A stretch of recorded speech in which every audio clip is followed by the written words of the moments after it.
Uh, Good morning, everybody. It's 8:03 actually, and we'll call to order the January meeting of the Douglas County Board of Health, the first initial meeting of 2001 on Inauguration Day. With that, for the record, there's a copy of the Open Meetings Act over here on the north wall of the legislative chambers. Official notification is here. Roll call. So, Okay, Espinoza. Here. Wilkin. Here. King. Here. Wade. Here. Rogers. yeah, here. Gray. Here. And that's all. Alrighty, with that item C, I have heard no indication of any change, so if it's possible, I'd like to ask for a motion to retain the current officers for another year. There's a motion, there's a second. Second. Roll call. All right. King. Yes. Rogers. Yes. Gray. Yes. Wade. Yes. Wilkin. Yes. Espinoza. Yes. Thank you all. Item 2 is the approval of the minutes for December. There's a motion, there's a second. Second. Roll call. Okay. Rogers. Yes. King. Yes. Wade. Yes. Espinoza. Yes. Wilkin. Yes. And Gray. Yes. Item 3 is public comment. Any public comment from anybody here in the chamber? Seeing none, we'll go on to action items, and there are 3 items. What's the will of the board?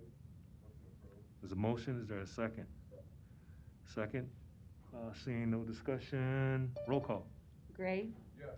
Rogers. Yes. Wilkin. Yes. King. Yes. Espinoza. Yes. Wade. Yes. Item 5 is the monthly COVID-19 update. Dr. Ford.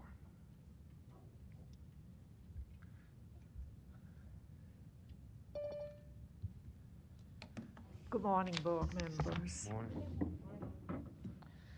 And first of all, this is the first meeting in the new year, and welcome to all of us. I know 2021 is going to be a good one. It's going to be much better than 2020, and I'm looking forward to it. And we have a few new board members, and Dr. Andrea Jones was nominated by the Metro Omaha Medical Society, and this is always the process that we are using, and we used it also in this case. So I welcome her. She may be on Zoom listening in today. Yeah, she's there. So I just wanted to give you kind of 3 things. This is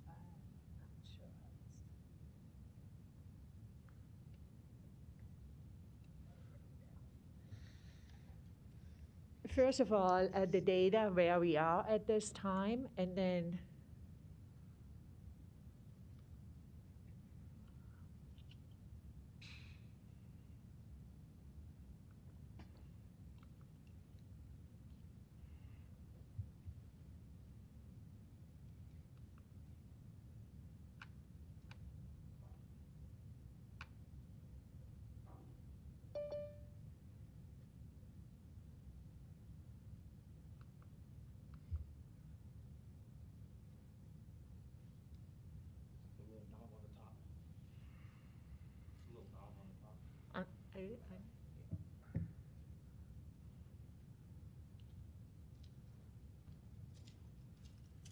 For zoom in and zoom out right here. There. if you can see this thing, It'll automatically. it'll automatically Yeah, go it'll away. it'll and- adjust. Yeah. oh, okay, fine, thank you. So first of all, these are the numbers that we are talking about, and as you can see, can you hear me? As you can see, we have tested now 656,000 tests that have been done. And in total, 303,000 individuals have tested. So potentially, more than 53% of our population has been tested once, at least. We have 10% of those who have tested, 10% of our Douglas County residents who have tested positive, 58,409. 74% of those who have tested positive have recovered. And we have up to now 555 deaths. That's a fatality rate of 0.9%, a little bit less than what the state sees as an average. The bottom curve here, what I'm showing you, is really just looking at what the positivity rate has been. And this now is calculating positivity rate the same way the state is calculating it, which is test over test, meaning we are counting every test that is being done, not only a person once. Because as you can see, what has happened is people have tested more than once. And it just isn't a good representation if we don't take into account today 100 tests have been done, and of those 100 tests, 10% were positive. If in those 100 tests, however, people have tested twice, we would only count 50 tests, and 10 of those are positive. So it really, as time goes on, this is what the state has doing, this is what CDC is recommending as a different option to test. And so we are potentially at 12% positivity as of today. The next two graphs really just illustrate to you. The top is what the test numbers are. That graph shows you how many tests were done. And what you can see, we are seeing a decrease in the number of tests being done over the last 4 years, 4 weeks, sorry. Where in November we had a very high amount, up to 10,000 tests that were done per week. We are now seeing constantly around 7,000 per week, potentially 1,000 tests per day. So on the bottom here, what this graph shows you shows the number of cases that we have per week. And what you can see, as also the number of tests, the number of cases have decreased. And we saw last week specifically, we saw a decrease in the case count of 34% decrease, and a decrease in the number of tests of 17%. Less tests done, but our positivity rate therefore decreased even further. So that's a good trend. That's what we really hope that we are going to be seeing. We are always interested to look at the age ranges, and in cases here, the age ranges, you can see pretty much the same as we have seen for a long time. We see the age groups 20 to 34 years old at the highest, 31%. And what you see in the age group number 2, we have it even divided up further, because we wanted to know, even when we further divide it up, what are we seeing it. And of course, as you would expect, we are seeing it as ages increase, more cases. Only 1.3% in the very young, increase in cases, but the highest amount, those 20 to 29 years old. And the next one would be 18%, 30 to 39 years old. In the next column, you see a race and ethnicity, and I'll show you another graph where it's even a little bit easier to see. But you can see Asians at 3.5%, African American or Black 6.7%, Hispanic 17%, Whites 46.9%, and Native 0.2%. The bottom graph is an interesting one, and you see this on the national base often. That's how age groups are being looked at, and you are starting to see these waves, and hopefully the waves would give you an indication, are there age groups that are being increased or decreased. And what I am seeing, even if you look very closely, is that potentially overall, our cases are going down in all the age ranges, not just one specific. Dr. Ford, can I just, Yes. why is it showing up in, Say that again, why is, Commissioner. is it January, 1/01/02? Is that 20, is that 2020? Or Yeah. No, that's 2021. That's the week that Okay. ended on the 2nd of January. Okay, You see, So those are three- weeks. so 3/14 is 2020? Yes. Okay, Yep. okay, Yep. all right. Okay. And Got so this graph is just showing you again by race and ethnicity compared to what our population in Douglas County looks like. As you can see, slightly lower in the white population, slightly lower in African Americans, a little bit higher in Hispanics, Asians slightly lower, and the other races slightly lower too. So Hispanics potentially proportionally higher case numbers than what comparison is to Douglas County in general. So these were the cases, and now the next graph is looking at hospitalization. And the blue line is overall COVID patients in Omaha area hospitals. And what you see there, you are seeing also a very nice decrease in hospitalization. And I think, we are not there yet where we were in summer, and we need to really look out for that. And we have reached a little bit of plateau over the last 2 weeks or so. But I'm also hearing from hospital workers that they are seeing less. It really feels like less burdensome in the hospital. There are less COVID patients in the hospital. And that's, of course, what we are seeing here. The bottom line is those COVID patients on ventilators. And as of yesterday, we had 28 COVID patients on ventilators. That's a good number. We used to be up to 50.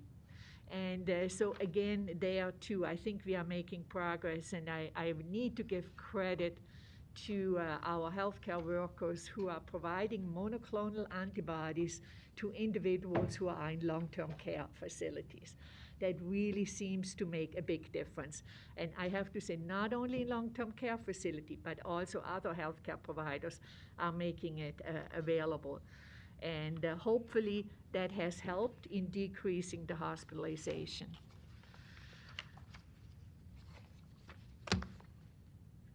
This is looking at death by race and ethnicity. And what you are seeing here, you are seeing a disproportionate number, percentages of our death in our white population. African American, Hispanic, they are pretty much as our population distribution is. You're seeing less in Asian, other races less too. So it's a good picture of what our burden of death is in our community. And the bottom graph here shows you where we are in regards to death by the numbers. And you always hear on the national media talking about December was really the month that were hardest for families who lost members. In our community, it's different. It's November. We actually had the most death in November. And in December was the second months that we saw in our community that was really harsh affected by it. And then these last two are just overall. The first one is a case map that shows you Douglas County by zip code, and it shows you by zip code, depending on the color, where our highest cases are in our zip code. And the bottom one shows you where the tests are being done and where we see most of the tests coming from. And you can see that there is definitely a correlation with more testing and more cases being seen.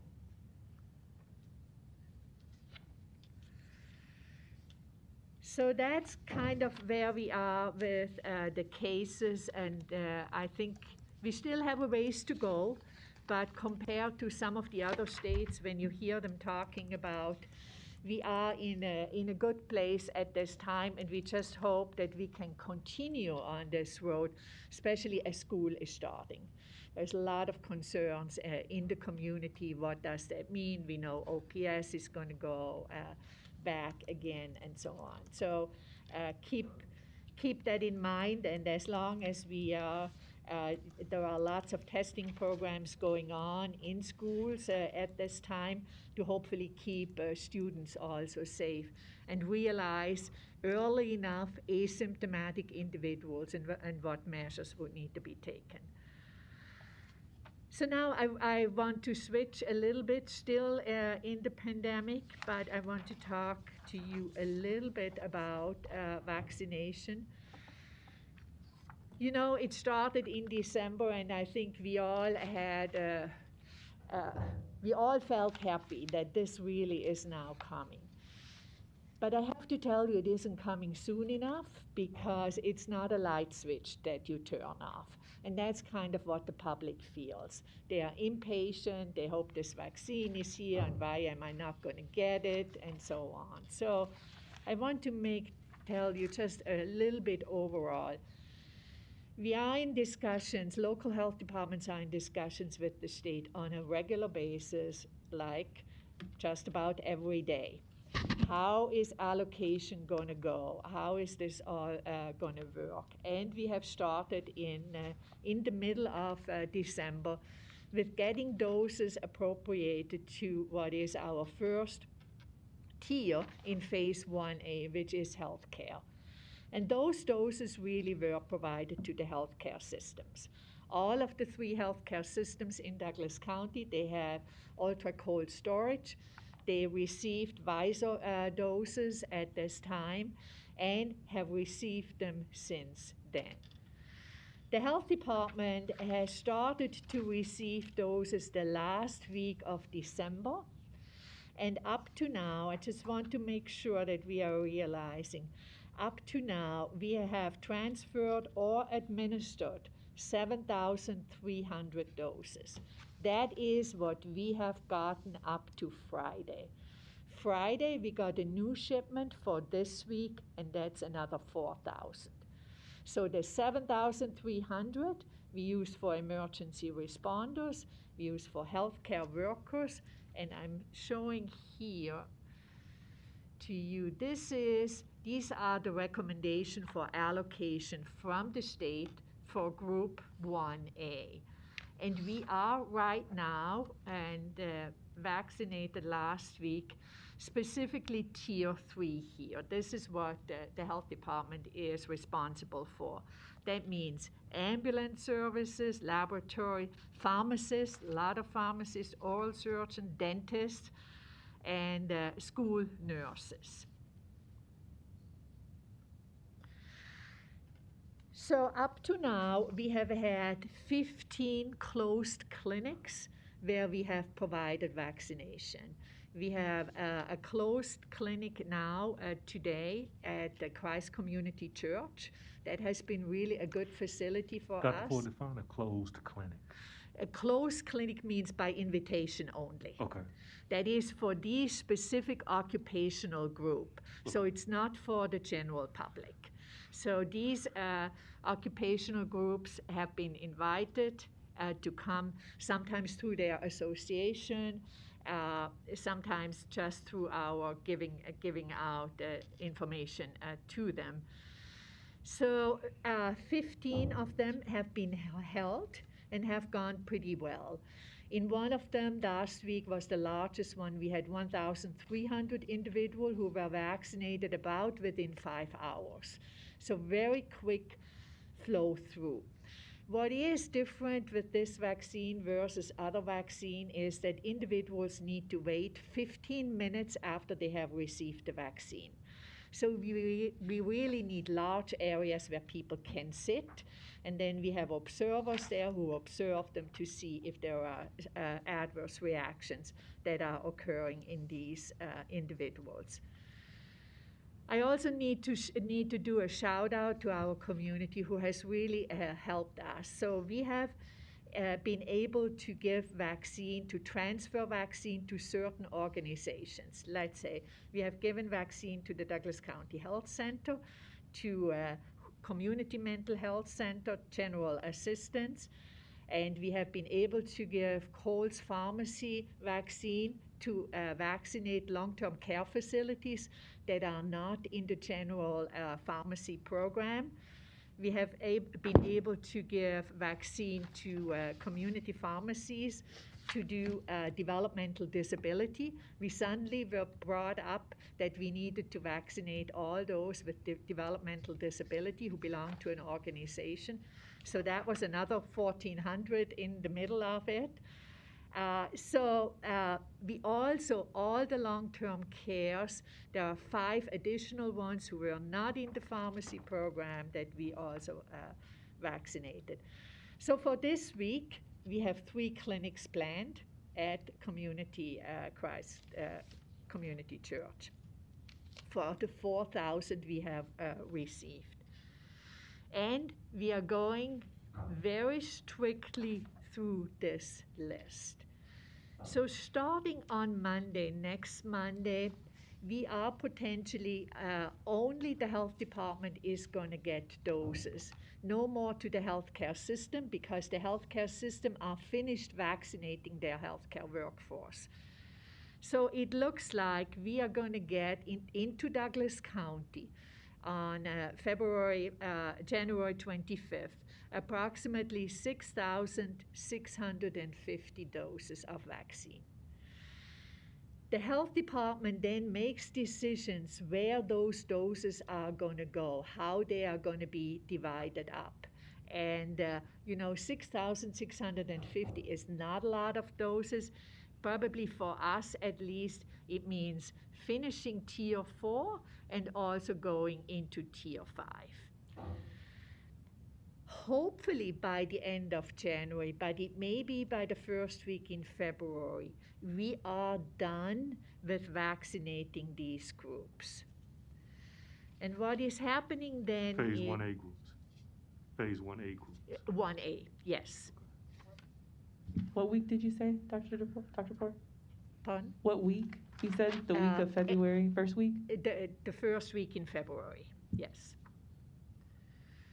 So that's when this phase 1 prioritization comes in. And that phase 1B, as you know, has changed completely. It used to be 75 years and above, and we had plans and we knew exactly how many people that was. And then it was changed to include those 65 years and above and those with high-risk medical condition. So that added another 45,000 potentially for us, plus those with high-risk medical conditions. But as you can see also here, and that's important to know too, is we do not have to finish completely that tier before you see that that is ongoing. And we can slowly move into Tier 1, which would be first responders, utility, homeless shelter staff, correction staff, and educators. But in this tier, according to the governor, you are not one within the tier, but your priority is first responders, utility, homeless shelter staff, and go down that list. So often we hear, the public is trying to take the information they want to hear. This has to be step by step. And so it does sound sometimes a little bit disjointed, I guess, but this is what the governor and DHHS want us to do. After that, you have Tier 2, funeral home, grocery stores, food processing, mainly meat packing, food processing plants and co-ops are in there. And then Tier 3 is transportation, U.S. Postal Service, and public transit. And only after that are we getting into Tier 2, which is for the general population. So as you can imagine, when you look at the numbers, this is a large group that we need to start vaccinating with a very small number of doses, 6,650.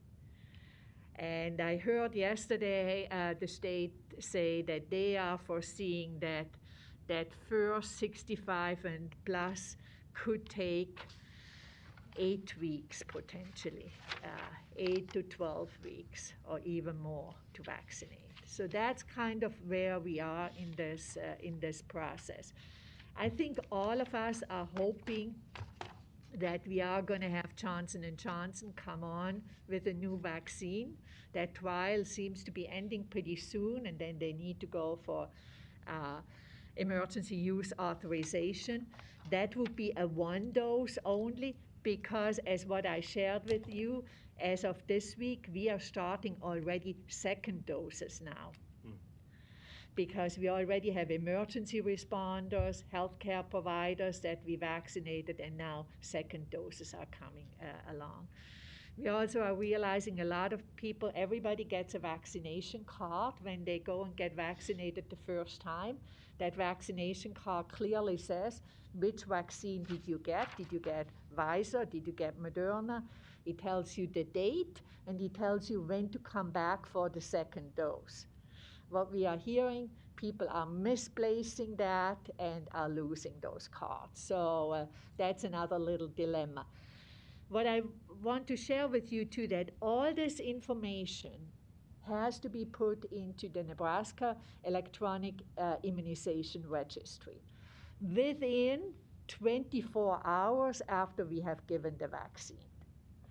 So we have hired or received yesterday 10 National Guard people who are doing nothing else. They were trained yesterday. We trained them the entire day. And from now on, they are just inputting data. Because that also is a factor that why you see sometimes the discrepancy on the state dashboard that is between doses allocated versus doses administered. Doses administered are only those doses that are in the system. And so it is really important to get that information into the system, because so often the public thinks we are sitting on doses. No, we are not sitting on doses. We are getting them into arms as quickly as possible. And so then yesterday, I think you saw in the paper, the state has always talked about having a digital solution through Microsoft, actually, where people could sign up for these vaccination sites and could make an appointment, and then it would potentially, with a QR code, would directly go into Nessus, and we wouldn't have to do this manual entry. Well, the system has taken a little bit longer, and so potentially next week, that system is going to be able to stand up. But in between, we needed to do something, because we realized that the public has a lot of anxiety about, they want to be on a list, they want to be kept informed. So yesterday, as you saw, we set up a system, Sign Up Genius, and individuals can go on our website, and there's a clear link there to sign up. It's very easy. It's 2 clicks to do it. We had already more than 6,000 individuals who have signed up. What the sign up does is they are providing us an email address, which we then will respond to when these community sites are open and when we have enough vaccine. So it is good for that purpose. We also are hoping that we are able to link up with the state system when that goes online next week.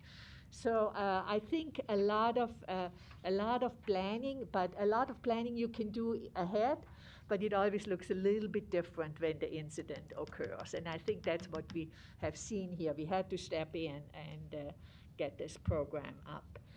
Dr. Poor? Yes. So for the website link, it's just a website where they can sign up for information, but not necessarily signing up for anything else. They are putting their email in there, and so then their email, first of all, gets a confirmation. Yes, you have signed up, Dr. King. And then when we have that email, we'll see, are you 65? Because you have to put your age or your date of birth in there. We see if you are 65, and we'll send you a note and say, Dr. King, now you can sign up because now the sites are open for 65 and above. Oh, okay, thank you. Mm-hmm. There's The a other question. thing, what we are also doing is a volunteer management database because we do have a lot of volunteers that are stepping forward and are saying, you know, we want to help. But this is a whole management of volunteers. So next week we are piloting this volunteer database. We have an internal staff person who is going to oversee all this. So that's kind of a lot of discussion at this time with our healthcare providers in our community and the big three hospital systems. What is the best way to really address this large population? Because what you are seeing in rural Nebraska may not work for us here. In rural Nebraska, a lot of vaccination of those 65 years and above and with healthcare conditions is probably going to occur in the doctor's office. Our healthcare providers, especially in Omaha, not so much in the surrounding counties, but in Omaha, they are very hesitant because they are afraid that their clinics and their offices are going to be overwhelmed. More thinking of it may be better for them to have a centralized site together with the health department. So we are in discussion about that, and we'll move forward with it so that we have something in place come February. Dr. Poor, Yes. they're asking if, once you've received the first vaccination and you get the card, are you automatically signed up for the second vaccination and guaranteed the second one? Yes, you are. Let me share something. The first doses that come into the state, there is always a second dose for that person. But let's say your day is to come in today for the second dose and you didn't come.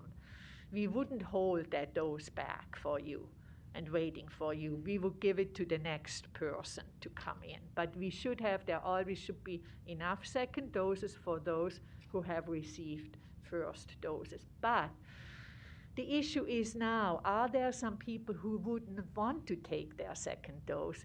And how do we find out about that? And so there is some leeway that we need to think about that as we move forward. But yes, your second dose is ready. If you got your first dose,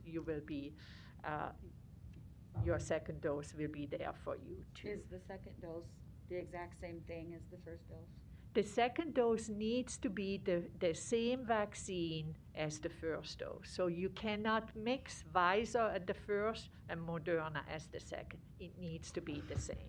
Okay, so Sunday, just if anybody's got any questions, tell them no. I'll come to you at the end and just get them all out at once. Okay. You're welcome. Did you have any other questions? Yeah, I do, but I'm waiting to let you finish. The only other thing I want to say, probably share with you, we have now reviewed 97 opening plans for this community, big events or so on. And remember, depending on the phases, they always needed to show those plans to us again and be approved. Also, our call center, and I cannot say enough about the information line, they have received now more than 30,000 calls since we started the call center. And needless to say, yesterday they had the highest day. They had 485 calls.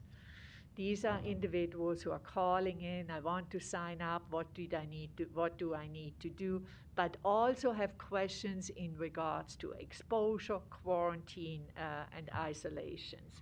So again, we are adding more staff to that information line as we move along. But that's about all I have to share with you today on vaccination and coronavirus. Marty? Dr. Poor, what's the current status of the vaccinations for the Douglas County Health employees? I'm having difficulty understanding if The status of vaccinations for the For- Douglas County Health employees. for the health department employees. So health departments are actually public health is in. I thought other it's in public tier health one. workers. Yes, it's Right. in tier 5 of phase 1A, as you can see it here. Other public health workers. Okay, so on tier 1, phase 1A, under COVID-19 vaccinations, it says local public health, comma, pharmacist, internist. So Correct. So that is for those who vaccinate. That is for the nurses who are out in Okay. our clinics vaccinating. And those were the first groups, as you can imagine. Yep. Dr. King? You done, Marty? Yeah, oh, are you finished, Marty? I think, so what you're saying right now is that other than the individuals within the Douglas County Health Department who actually administered the vaccinations, the rest of the employees are waiting to get their first vaccination? Correct. We'll be waiting. Now, there is something that we have done because the governor was very strict in saying we don't want to waste a dose. So sometimes we have a clinic, and at the last minute, one person comes in and we have to open a vial, and then we have 10 more doses or 9 more doses in that vial. We come back and we have an internal list with phone numbers, and at 6 o'clock your phone may be ringing and says, can you be at the health department clinic within 30 minutes? We have 3 doses left. And so that's how we started to go through our staff at this time. Okay. So I was noticing in phase 1B that in tier 2 is the food processing, which I was a little shocked by considering the rate of infection with COVID in the Latino population, and they make up a large or significant proportion of the meatpacking plant employees. So I'm just curious as to why they aren't going to be vaccinated sooner than tier 2, especially, again, with the death being disproportionate to the county population. You know, those were kind of discussions that first came from the ACIP, which is the CDC recommendations. They came kind of with that tier. The governor made a few changes in it, and we provided some data on it. And these were the tiers that were, you know, everybody wanted to be in, of course, highest priority, and we said there needs to be some time, something. And I can tell you, you know, a shout out to the meatpacking industry. They have really done a good job in trying to keep their employees safe with the measures that they are putting in place. And so, you know, it's just a function. Somebody needed to decide what tiers they belong into. There are a lot of questions I'm getting from the educators, why they are not higher up either. You read the paper, judicial judges are asking, why are we not higher up? So law enforcement is actually very much unhappy that they are now, those 65 years and above are above them, and they are wondering when they are being vaccinated and so on. So it's all those factors that are playing a role. I agree with you. Thank you. Anyone else? Dr. Poole, okay, let me ask you. So when you said on that, you said in phase what you get on the 25th, we will get those vaccines, and we will be in charge of, I just want to make sure we're in charge of doing those vaccines, the ones you get on the 25th, the 6,650.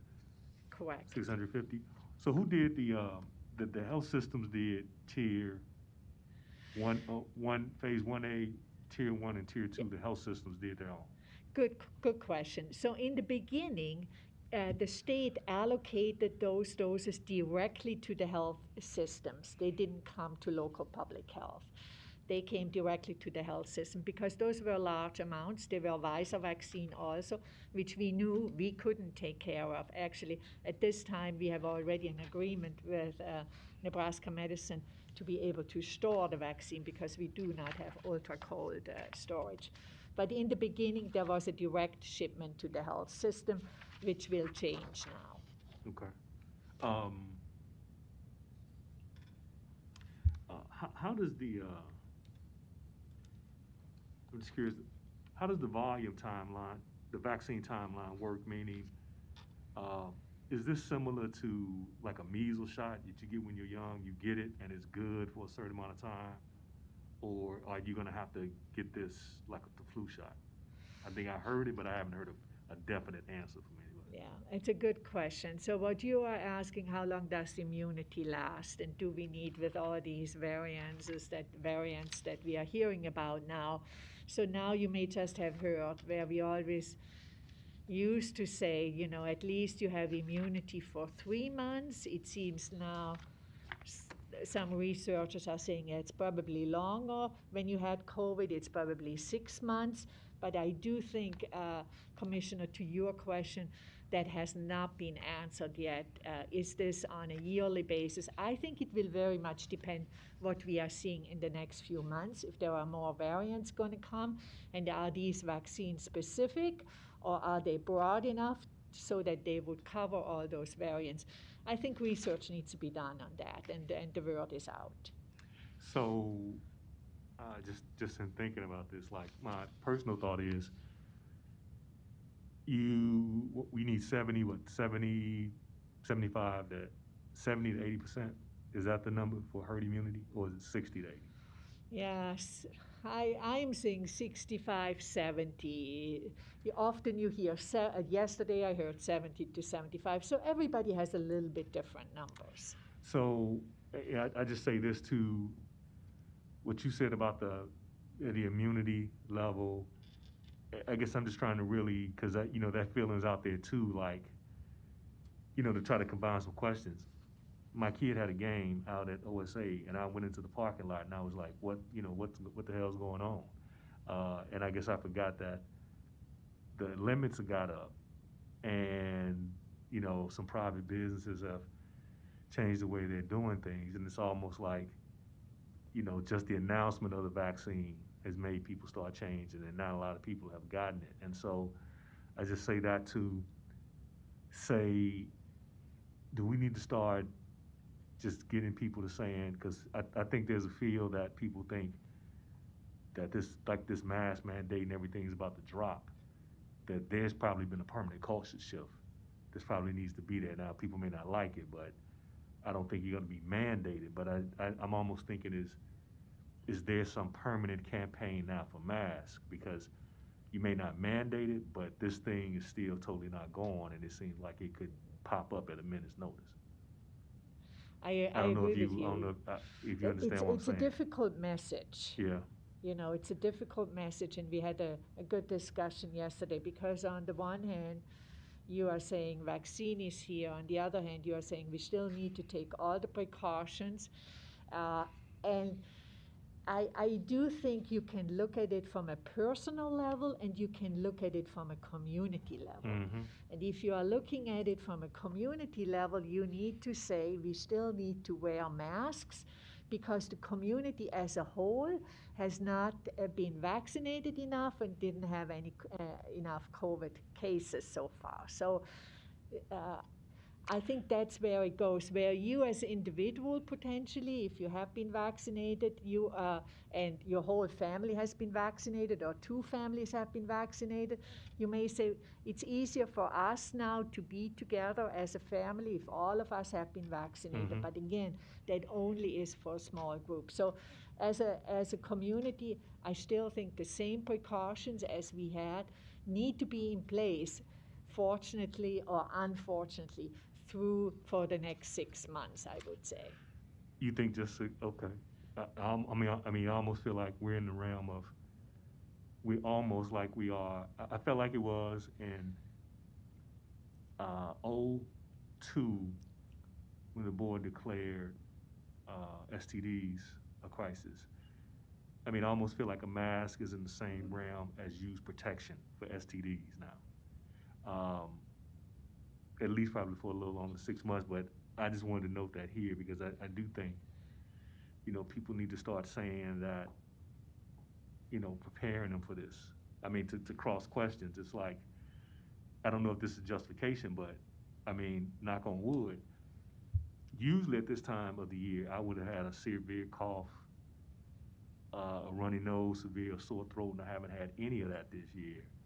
Probably just because of the mask and the hand washing and other stuff like that. So, and I know that in that report, there's no designated influenza deaths so far. So That's right. I almost think like, I mean, it's hard to get out of this crisis, but I almost feel like we're not honestly telling people that you might have to do this for a while. Not mandated, but you're gonna have to do it. And I almost feel like we got to start softening the ground a little bit. Is that fair? I mean, the point that you are bringing up in regards to flu is an interesting one because we are seeing so few cases of flu. And it is those behavior of hand washing, not touching your face, and so on, and wearing a mask are really helping us prevent other respiratory diseases too. And so, individuals who may say, well, what is the mask's benefit? I do think we see the benefit already by wearing a mask. And yes, this could be longer, but I do think, Commissioner, there is hope that potentially some of these restrictions can be loosened up. We know how important it is for all of us to get together again and communicate better with friends and so on. So I do hope, and I'm very hopeful in seeing the interest that this community has in being vaccinated. That's not what you see sometimes in rural Nebraska, where they already have seen some healthcare providers very hesitant of vaccination. And so therefore, in those communities, what you have seen is they have had vaccine left over, and then they went further into the tiers, further down. And so, when you hear communities, there are communities, I think Grand Island is one, North Platte is probably the other, where they have already started vaccinating those 65 years and older. Even so, the allocation is pretty fair, distributed by per capita. So we get 29% of what the state of Nebraska is getting is coming into Douglas County. So, Okay, so can I switch the question to your sheet on, so why is the number of testing all of a sudden going down? say that again. Why is the number of testing all of a sudden going down? Why is the number of tests going down? Or you could say you could turn it around. Why was testing increased in November? Because what you are really seeing, you are seeing increases in November. And now we are back to potentially October levels again. And, there are a lot of hypotheses that go along with it. I do think a little bit of fatigue, that I do not need to get tested. I don't feel I have exposure potentially. But also we see the cases go down, not only, and we see the cases go down further than the testing. If we would see that on an equal level, I would say less testing, less cases. That's not what we are seeing. We are seeing less testing, even fewer cases. Mhm. What's you all's thoughts on the numbers of, um, you got decreased testing, and then like the number that still puzzled me, and I guess even our Thanksgiving and I guess remdesivir and the monoclonal antibodies take some credit for the hospital stays.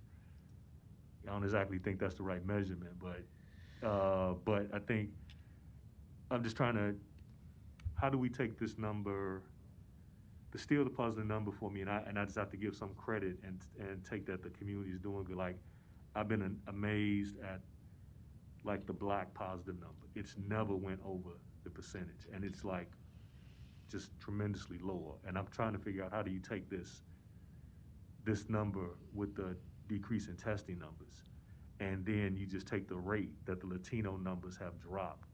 I mean, how should I describe this with the test numbers dropping and those percentages dropping at those rates?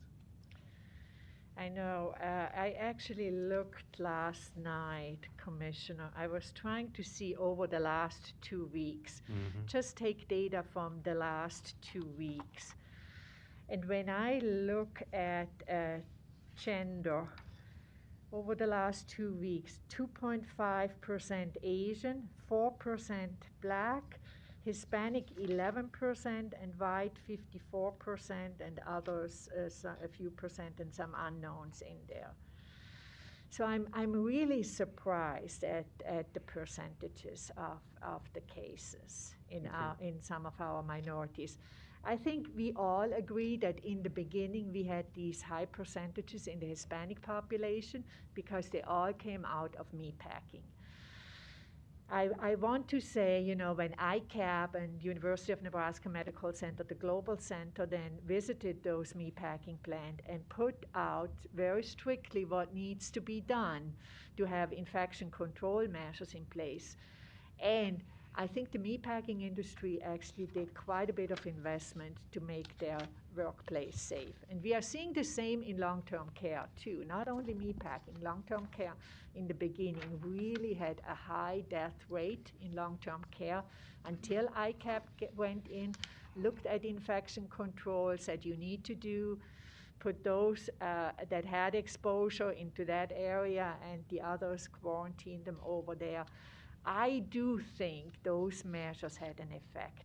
And if you remember, Hispanics were 54% of our cases the first few months. And look where we are now. In the last 2 weeks, 11% of the cases. So I think what I'm saying, it does matter. The environment does matter, and we can make changes towards the good. And that's what you have seen when industry comes together and is open to make changes. And that's what they are, because they are realizing it's for their own good, too. Okay. I got one last thought, and I'll turn it over and come back. So page 1 of the summary, explain to me, again, just so I can make sure, the difference between the red and the blue, the positive by reported date and the positive by text collection date. I'm trying to get the distinction again. Okay, so the positivity rate you can use in 2 ways. And what you are seeing on there, on that graph, is you are seeing the positivity rate. You are seeing 2 dots, actually, and 1 dot is by the collection date. That is when the test was collected. And 1 is by the report date, when the state is reporting the data to us. So you are seeing a slight variation, very slight in those 2. But the other way, when we talked about 33% of our population is positive and so on, that was when we deduplicated. So Commissioner Rogers got tested in February, and he tested 10 more times after that. We don't count those 10 more times because he was negative. We only counted 1 time up in February when he tested. But now, so that is what we are calling person over person. And as time goes on, that measure is good in the beginning because in the beginning, most of us have tested once. So that makes a lot of sense. But now, as time goes on, many of us have tested more than once.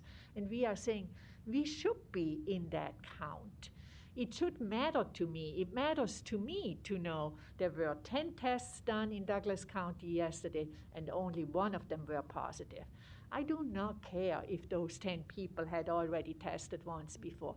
I want to know what is the positivity rate in this county. And so that's why test over test, I think at this time, is a better measure. Person over person is removed of duplicates, test over test is just adding the number of tests. Yeah. Okay. Exactly. All right. Dr. Poor, what has been the discussion related to the 2 new COVID virus strains that have been identified? To the what? The 2 new strains of COVID that have been identified? Yes, there too the information is changing quickly. So the thought is, what researchers are saying is it's a variant that has a higher transmission rate. And that's what they have seen in southern part of England. But it is not that they have seen more hospitalization or more death with this variant. And so what we are saying, yes, potentially we could see more cases, but what is the burden to the hospital systems and the death? Potentially less. What they have also found is that the 2 vaccines that are being used now under the EUA, that they are effective to this S deletion of this variant. So they have seen that this vaccine is broad enough that it also will be protective, that it also affects that virus. That's what we know now. We also know now that there are probably more variants coming on. There are variants out of Africa that is coming on and so on. So I think what is difficult for all of us to understand that we are learning as we go. This is really what is happening at this time. We learn new things every week, I tell you, and if you don't keep up, you have already missed something. So it's a very fast evolving field at this time.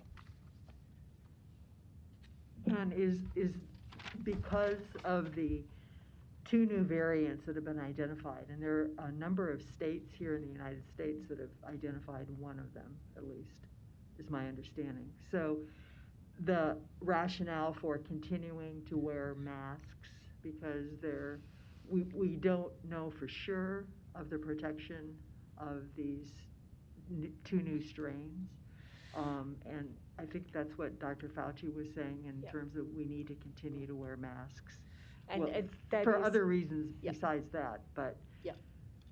That's a really good point. We have laboratories now in Nebraska who are also looking for this variant. We haven't seen it yet in Nebraska, but it has been in our neighboring state, Colorado, and I would suspect when you start looking for it that you are also going to find it here. But you are absolutely, another issue why we need to continue to wear a mask and wash hands. So when an individual goes right now to be tested, the laboratories in Nebraska will be able to pick up if it's the COVID variant as well as Some of the laboratory, not every laboratory, will be able to test. Some of the national labs that are also testing in Nebraska are already doing it. Our Nebraska Public Health Lab is also working up to it. So yes, there is starting to testing to be going on. Dr. Poor, not so much. Wow. Okay. Let me stand back a minute. This is not so much a question as much as it is a statement. Councilmember Festerson and I have made a request to law, and it will be on the agenda for next week for first reading, but we intend to extend the mask mandate to the end of May. It'll be a 90-day extension. And I think it's going to be important for that public hearing, which will be, I think, February 1st or 2nd. I don't remember which day that Tuesday is. But I think it's going to be important, you know, probably more so this particular time, that, you know, we have people there, yourself and others, so that we can, because I think the discussion needs to be why we still need to, you know, have a mask mandate. And, you know, lay out some of the statistical data that currently exists, and remind people that, you know, even though you've had the shot, you still need to be protective of others. I mean, you know the things that need to be said, and in this particular instance, because I can imagine that there's going to be, I think people are getting tired of us introducing a mask mandate, but, you know, I think this time, I think we can give some hope to people, but at the same time, I think we have to, you know, recognize that wearing a mask is still necessary and probably will be necessary. You know, people think, you know, that sometime maybe in the spring, I'm not sure that we're going to be out of this anytime soon, including in the summer. So, you know, we're going to extend, but I just wanted the board to be aware that that agenda item will be on our agenda next week for first reading, and the public hearing will be that following week. But we do intend to extend the mask mandate to the end of May. Thank you, Mr. Chair. Thank you. Celine? Oh, Ben, Yes. just a question. What is it about the end of May as opposed to extending it indefinitely until? You know, the we thinking, review it? yeah, the thinking among council members and some of the, you know, and others that we have talked to is that we want to kind of do a measured approach, as opposed to, you know, doing some blanket sort of thing for like six to 8 months or something like that. We want to be able to be in a position to revisit it, but we want to be in a position to revisit it in a way, you know, that we have done all the due diligence necessary once we revisit. So the reasoning, the thinking behind, you know, the 90 days is specifically that, so that, you know, we can take a measure, we can continue to take a measurement, but, you know, we have been very clear that we're going to follow the science. And the council has been very clear about that, and I think we're going to continue to be clear about that. But I think every time we do it, I think there needs to be just that ongoing discussion about things like herd immunity and other areas that we need to talk about as to why we need to do it, what the end result could be, and how it's going to be beneficial long-term for the public.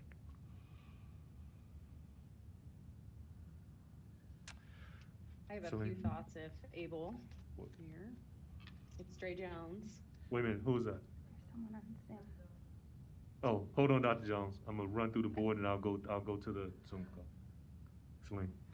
Dr. Poor, I have received both of the Moderna vaccines, and I've had a really positive experience with it.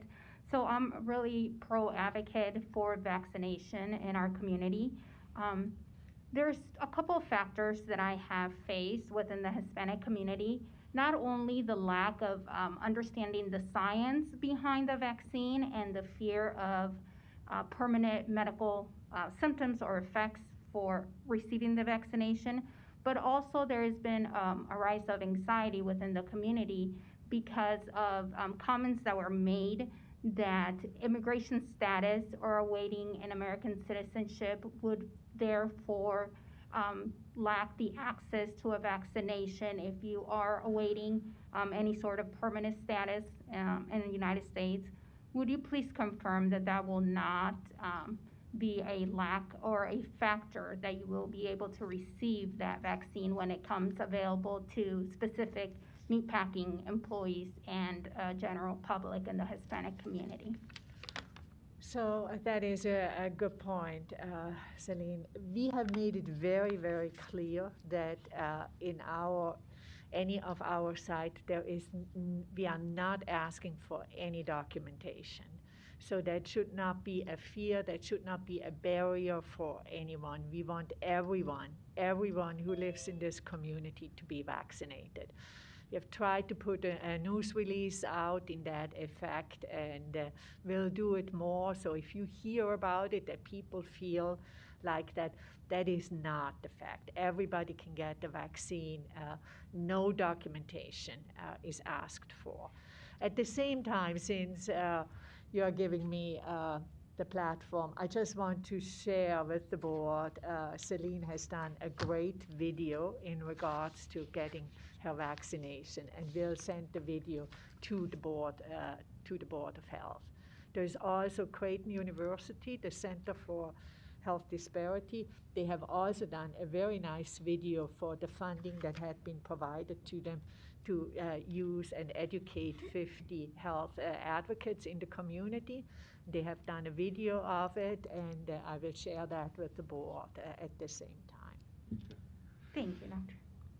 I'd like to also add that the North Omaha Community Care Council has done 3 PSAs advocating for making sure that we are social distancing as well as wearing masks and vaccinating when possible.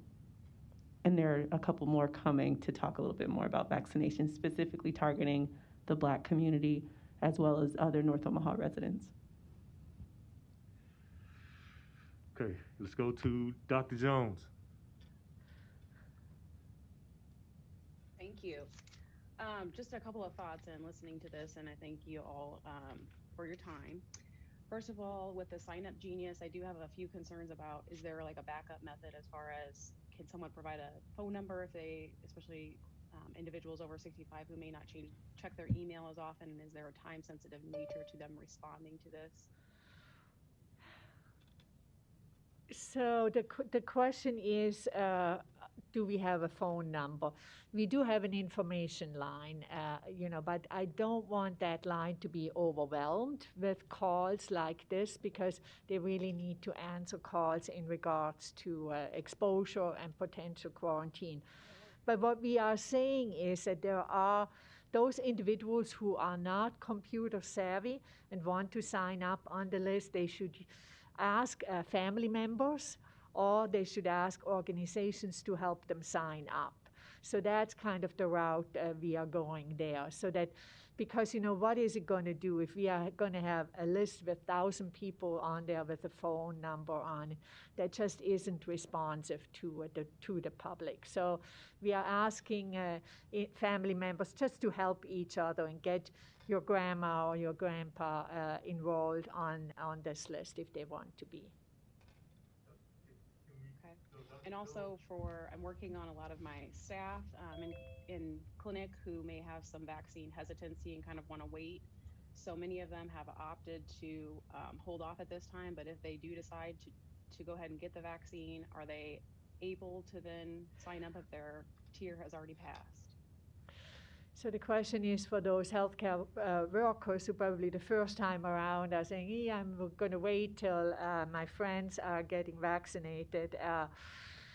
Yes, there is a chance. We always want people to be vaccinated. I think what I would say is then just be sensitive that you are not going to be right then the first online if you are waiting when you had your first chance. But everybody should be able to get a vaccine. Yes. So, Dr. Poole, on her question, I thought I heard it was like an airplane line. Say you're in first class and you missed the call for first class, and they get to star membership or phase 1. I heard if they're at phase 1, because you were first class, you can still come because your name was already called. Is that yes? Fair? That Okay. is a fair Okay. that is a fair assessment. But when you are asked, you are late to come. Mm-hmm. You just get in when you fit in. You just get in line. Okay. So, Dr. Jones, let me ask you to your question. Is there some monitoring or some way that you're able to tell if somebody's having that trouble, that you can let us know if that's the case, to your first question? Or is that just you just asking, do you have some way of measuring if that response, if that's a barrier or not, that you can get back to us? personally, with my patient population, if I have medical assistants that are rooming my patients and they haven't been vaccinated and they happen to be talking to the patients, like, about getting the vaccine, I'm trying to work on the medical assistants to get the vaccination. And so I'm hoping that eventually they will be willing to do that. But at this point, I just want to have options so I know where to send them when they are ready. Okay. And then also, I just encourage people to take a picture of their vaccine card just as a backup. Most people have a phone available. So if they do happen to forget their card, I know that helped me, just to make sure you're getting the same vaccine for the second dose. Okay. I think that is a really good recommendation, Dr. Jones, to take a picture of their card. So, yep, I would encourage them to do that. You good, Dr. Jones? Anybody else online? Questions? Any other board members online? Okay. Dr. Poole, can I ask you while you're up here, can I ask you some questions that's in the report just to make sure? Unless you're done, or you got it? I'm done. Okay, so is Carol on there? Is Carol on the call, or somebody that can answer this? Okay, so Carol, let me ask you in your report, explain to me this transition to Salesforce and what that is. Okay, so can you hear me? A little bit. A little bit. Maybe I should, let me make sure I've got my sound turned up. Okay, the state decided that they wanted to implement a new system for case investigation and contact tracing for COVID. We had a lot of concerns about it because it's changing in the middle of a pandemic. But the state was going to make sure that all of their contracted tracers, which help us, were going to have to move to the new system in the first group that moved over. So it meant that we, as a health department, had to move over to that new system as well.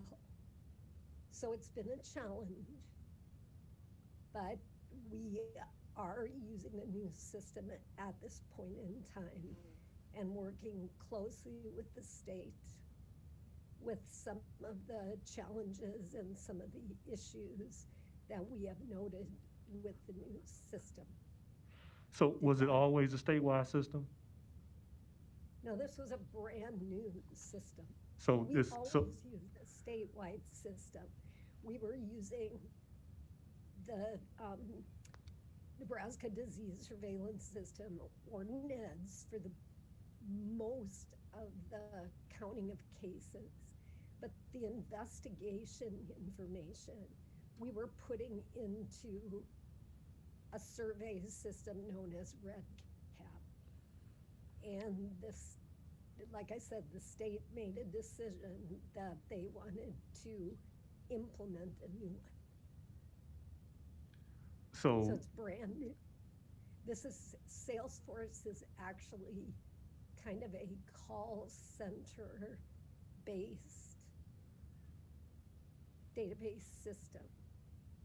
So there's some challenges in there because public health doesn't generally work like a call center, but we're working very closely with the state on that. So I just want to make sure, Carol, the first two systems you mentioned, they weren't like when you do the first one and you enter into another one. Those weren't was that specific systems to Douglas County, and now we're on a statewide system, or did we always have a statewide system from the start? The other two were statewide. Okay. Okay. So this call, you got me on this call center thing. The last time the state had a call center issue was with Department of Labor, and people were waiting 2 hours to get somebody there. Is this a similar issue you have?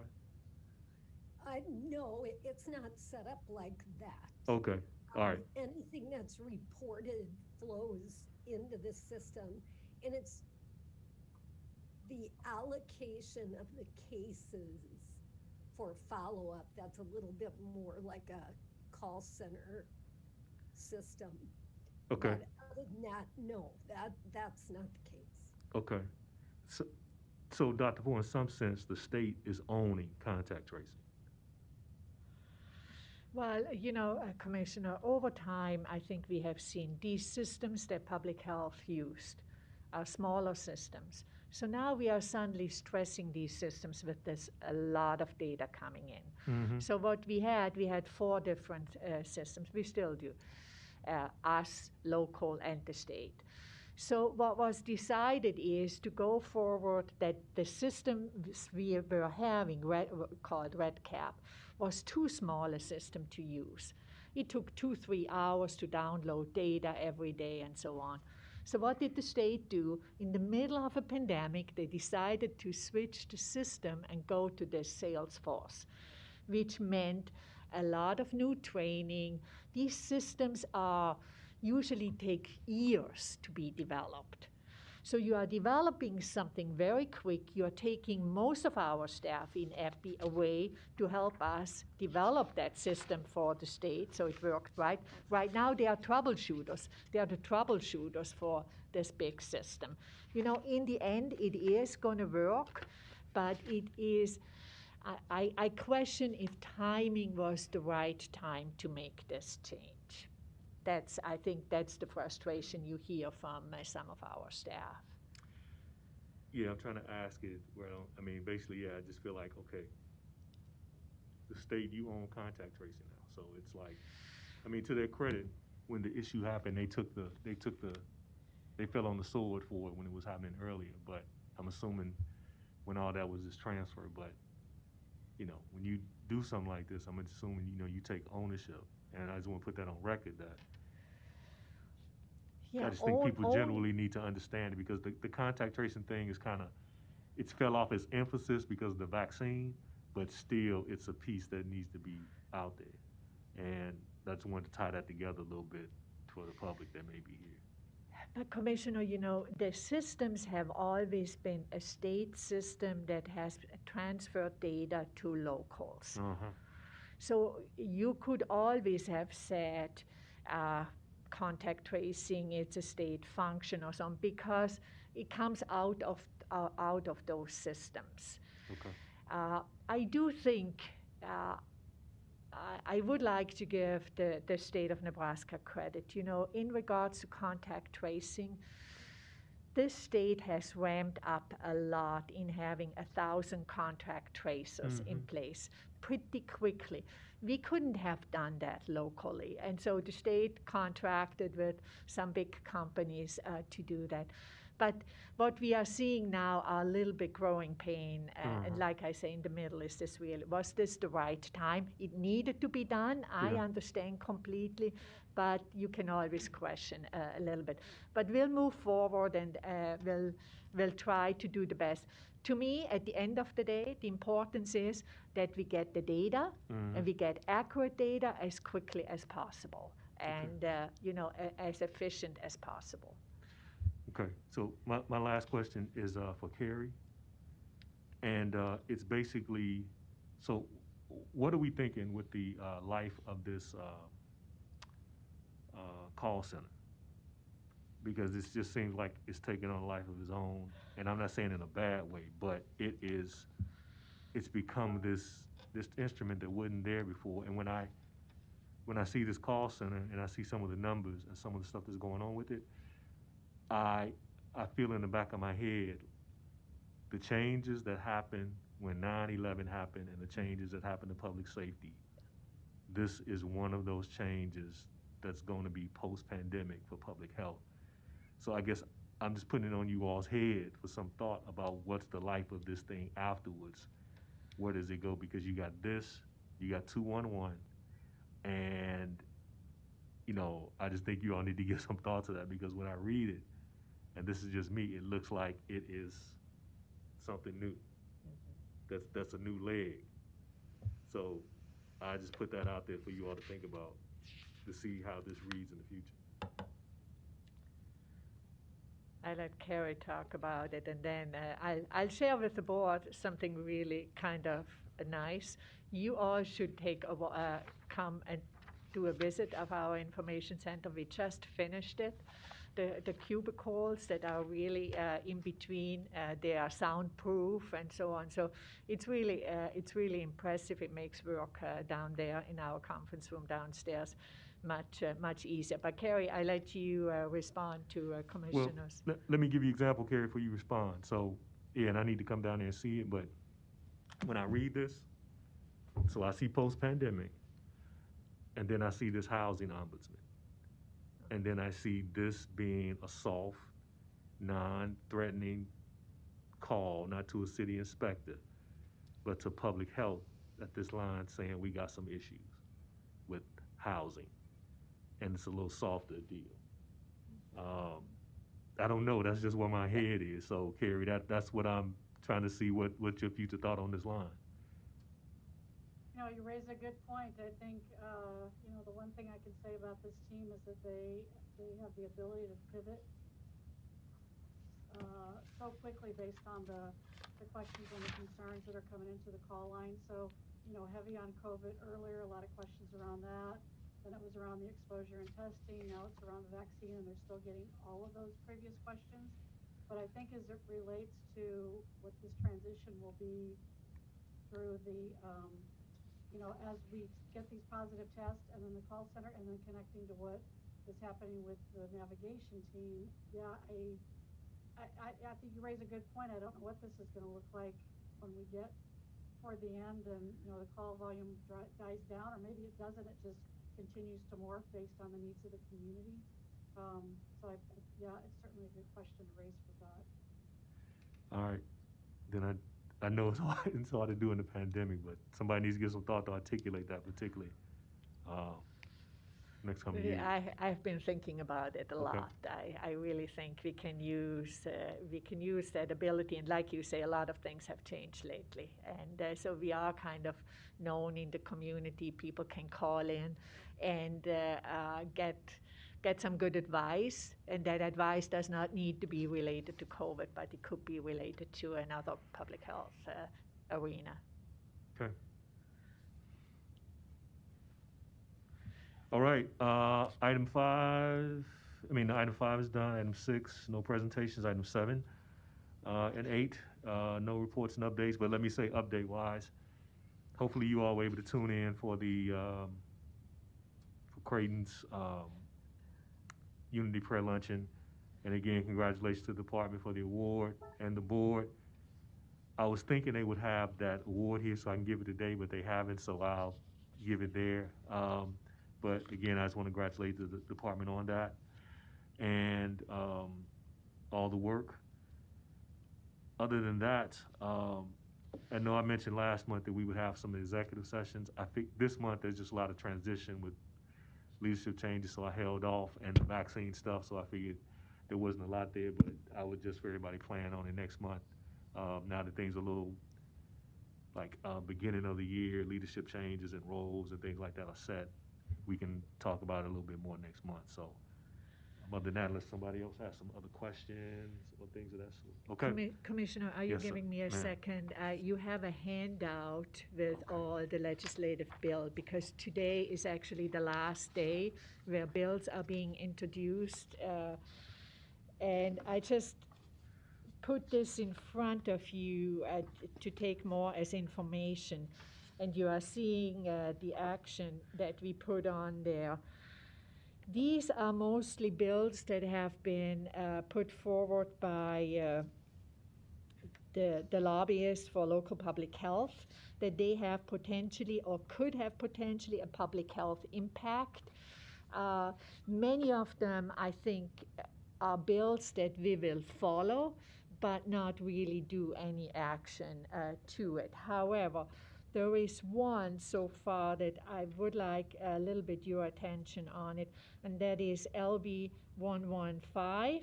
that Senator McAllister is introducing. It is imposing a sales tax on candy and soft drink, and it provides for the money would go into the healthcare cash fund. This is a bill that we have seen before, and I think before you as a board felt we could write a letter of support to the bill. I just want to know how you are feeling at this time. Things are moving very quickly. They are changing a little bit the process. So on the week of the 25th, which would be next week, they are already going to start with their committee hearings.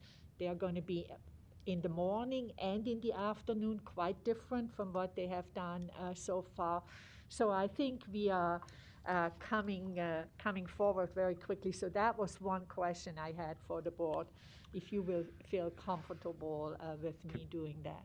Yeah, can I make a point though, at least personally, Dr. Ford, before I open up? I think before when this introduced, I remember the history was Avery's. They were trying to give it to schools.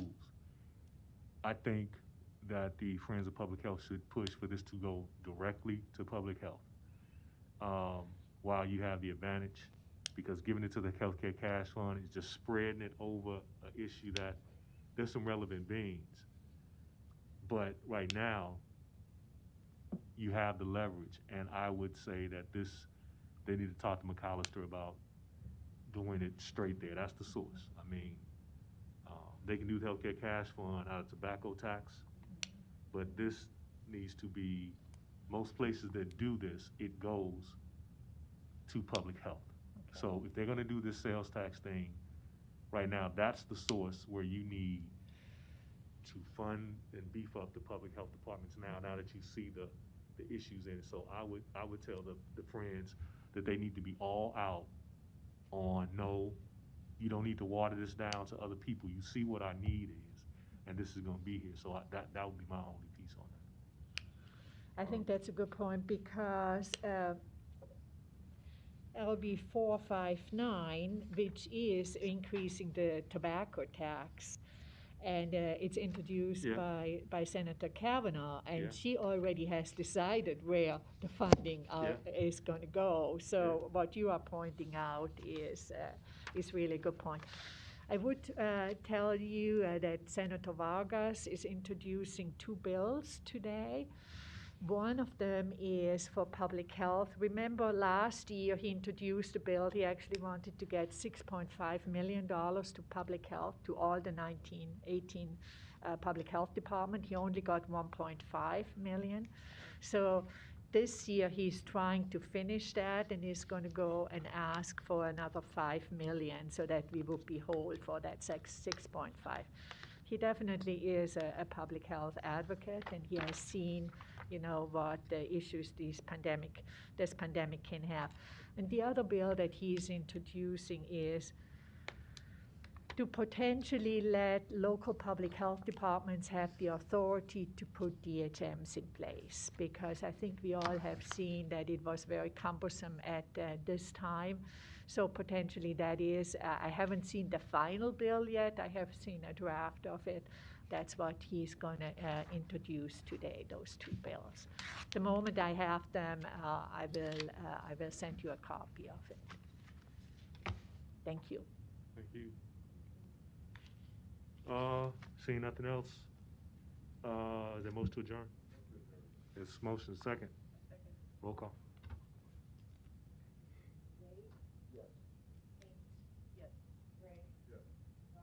Yes. All right, thank you all. See you next month.